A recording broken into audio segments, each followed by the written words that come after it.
Welcome,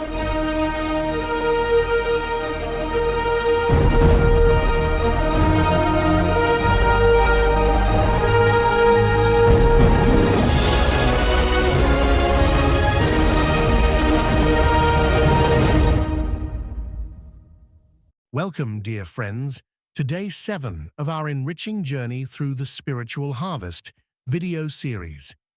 As we continue to uncover timeless biblical truths, today we turn our hearts and minds to a foundational principle that underpins our very existence and walk with God. It is a truth as ancient as the act of cultivation itself, a divine law that governs not only the fields we sow, but the very fabric of our souls. Let us prepare to receive wisdom from the Apostle Paul's letter to the Galatians as we explore the profound implications of reaping what we sow. Be not deceived. God is not mocked. For whatsoever a man soweth, that shall he also reap. For he that soweth to his flesh shall of the flesh reap corruption. But he that soweth to the Spirit shall of the Spirit reap life everlasting. And let us not be weary in well-doing, for in due season we shall reap, if we faint not. These verses from Galatians 6 encapsulate a profound spiritual law, the law of sowing and reaping. Paul begins with a stern warning. Be not deceived, God is not mocked. This is not merely a suggestion, but an immutable cosmic principle.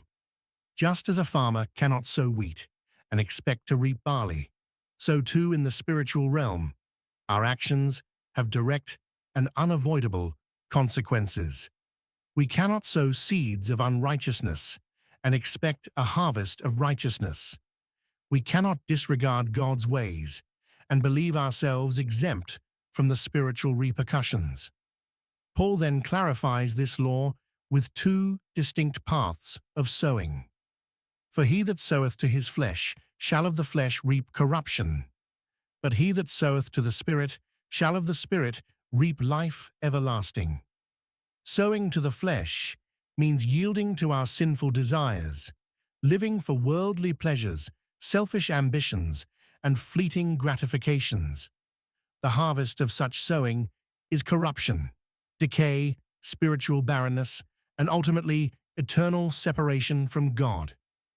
This corruption isn't just about physical death, but a deep spiritual decay that impacts every aspect of our being. Conversely, sowing to the Spirit involves aligning our lives with God's will, nurturing the fruits of the Spirit: love, joy, peace, patience, kindness, goodness, faithfulness, gentleness, and self-control.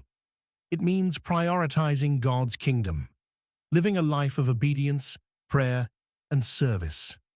The harvest for this path is life everlasting, not just eternal life in the future, but an abundant, vibrant, and purposeful life filled with God's presence and blessings here and now.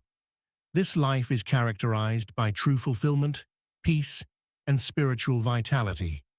The passage concludes with a powerful encouragement, and let us not be weary in well-doing, for in due season we shall reap if we faint not.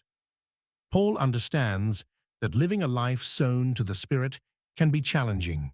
It often requires sacrifice, patience, and perseverance in the face of difficulties. The harvest does not always come immediately. There are seasons of tilling, planting, watering, and waiting.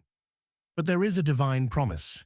If we do not give up, if we remain steadfast in our commitment to God's ways, our spiritual harvest is assured.